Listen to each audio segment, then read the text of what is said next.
Il est 16 heures tapantes et je regarde mon goûter tourner dans le micro-ondes. Mon burger va être juste comme je l'aime, brûlant autour et glacé au milieu. Super. Je crois que c'est la pire sensation possible. Bon, j'imagine que ça pourrait être encore plus mauvais. Si je devais résumer ma vie aujourd'hui, je dirais que... non, en fait, ça peut pas l'être davantage. Tu m'écoutes, Hayden ? Râlais-je.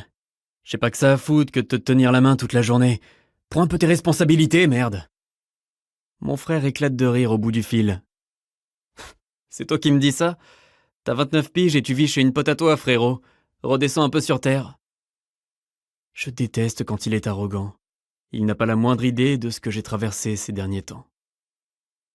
Attends que je t'en colle une, petit enfoiré. Maman m'a dit que t'avais encore séché les cours. Je vais tarter tellement fort que tu vas faire 3 tours dans ton calbut sans toucher l'élastique. Je suis hyper sérieux. Tu sais combien c'est important, non ? C'est toi l'intello de la famille. Sans toi, on est foutu et... Ok, je vais raccrocher. J'ai pas envie d'entendre cette rengaine. Non, ne...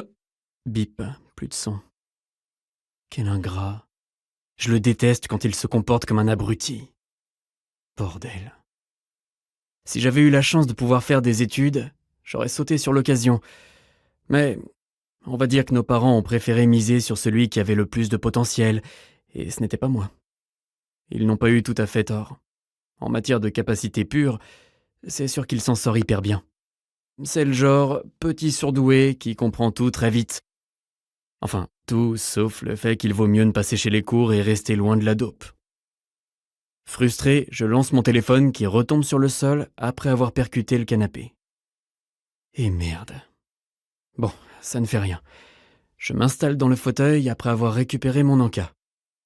Pour être honnête, ça fait carrément 3 semaines que je fusionne avec ce meuble et ce n'est plus possible. Ma seule activité, en dehors de ma vie professionnelle, qui tire davantage sur l'illégalité, est de faire du sport au milieu du salon. J'enchaîne les levées de poids, les pompes et les abdos. À défaut de me construire une carrière, je me sculpte un corps en acier. C'est déjà ça.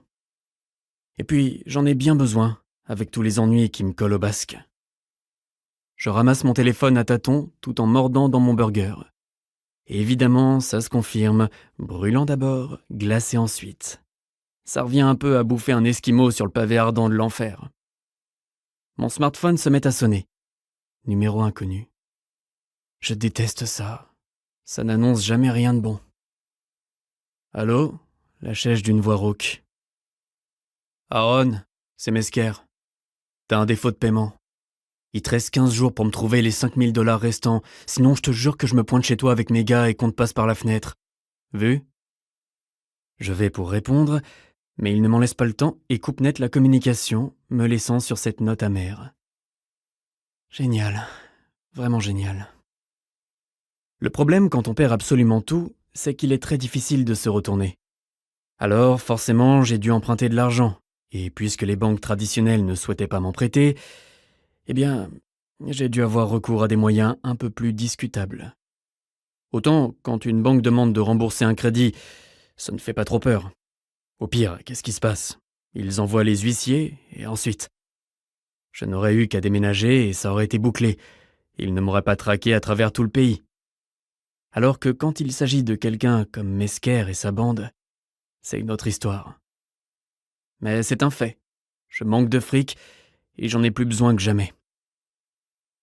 Difficile de comprendre ça si on n'a pas vraiment tout perdu. Dans mon cas, ça a été rapide et brutal. Je ne l'ai pas vu arriver. Mon portable bip. C'est un SMS de Jade. Ça va ? Tu prends soin de mon appart ? Au moins, il a pas brûlé ? Je suis sérieuse, Aaron. T'inquiète, je gère. J'en ai encore besoin pour quelques semaines. Je te fais confiance.